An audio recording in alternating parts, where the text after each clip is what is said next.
200만 K-팝 스타는 만우절이라고 농담을 했는데 그것도 지금 논란이 되고 있고 이것도 잠시 후에 전해드리겠습니다. 우리 정부가 입장을 명확히 했습니다. 해외에서 입국되는 분들은 모두 자가격리 의무자다. 이를 위반했을 때는 엄한 처벌에 취해줄 수 있다라고 경고를 했는데 과연 잘 지켜졌을까요? 첫날의 풍경 영상으로 만나보시죠.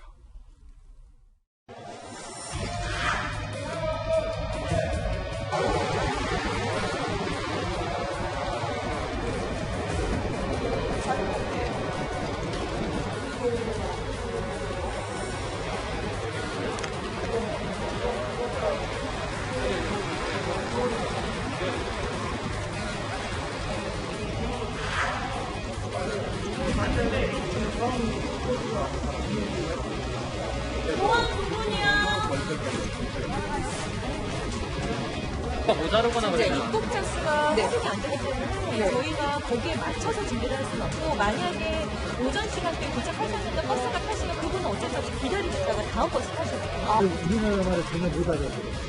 그래서 아까 중국인들 한자 써가지고 다 가르쳐 드렸거든요.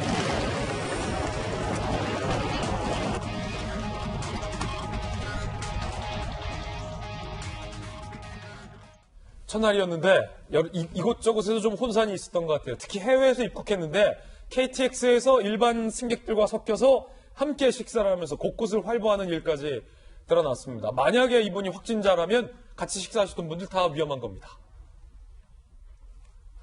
의무격리 첫날 곳곳이 혼선이었다. 인천국제공항 자가용 이용한다라는 입국자는 그대로 입국장을 패스, 자가용 없다는 입국자는 행선지별로 줄 서서 대기했다. 방역 요원은 절반 정도가 자가용 이용자라면서 어디론가 사라졌다. 실제로 자가용 이용하는지는 확인이 안 된다. 그럼 이거 뭐 어떻게 하자는 거예요?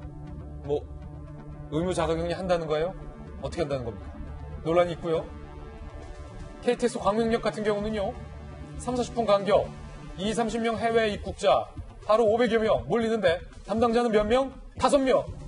아 이거 참 하루 500명인데 예? 3, 40분 간격으로 해외 입국자가 몰려드는데 5분이서 어떻게 통제가 될까? 의문이고요. 걱정이고요.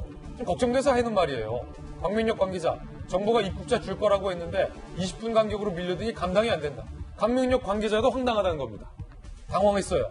입국자 일부는 일반 승객과 뒤섞여서 식사하면서 곳곳을 활보했다라고 기자가 봤습니다. 김정기 교수님, 이러면 안 되잖아요. 특히 KTX역 같은 경우에서는 해외에서 들어온 입국자가 코로나19 증상이 없다 하더라도 확진 판정받는 사례가 지금 곳곳에서 나오고 있기 때문에 일반 승객과 뒤섞여서 식사를 하고 500명이 막 섞여 있는데 담당자 5명이고 이러면 좀 위험하지 않습니까? 어떻습니까?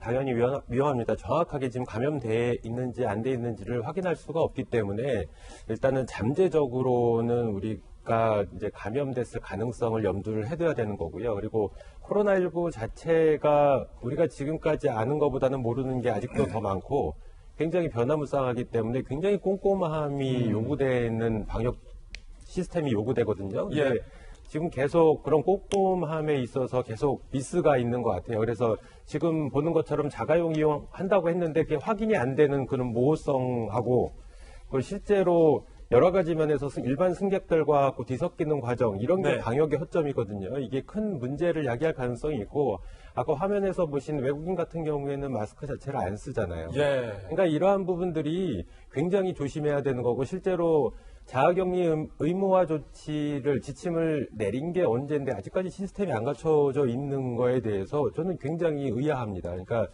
어떤 대책을 내놨으면 그거에 맞는 시스템을 갖춰줘야 되는 거거든요. 근데 지금까지도 적절한 인원도 그렇고 대응 인원, 보건당국 인원도 그렇고 시스템도 그렇고 안 갖춰져 있다는 게 굉장히 저는 우려스럽다 이렇게 생각하고 있습니다. 그러니까 사실은 이 입국을 한 이후에 1년의 흐름이에요.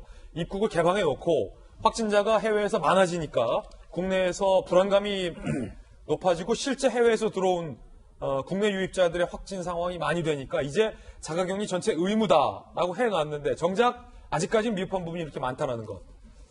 여실하게 저희가 팩트만 전해드리고 있고요.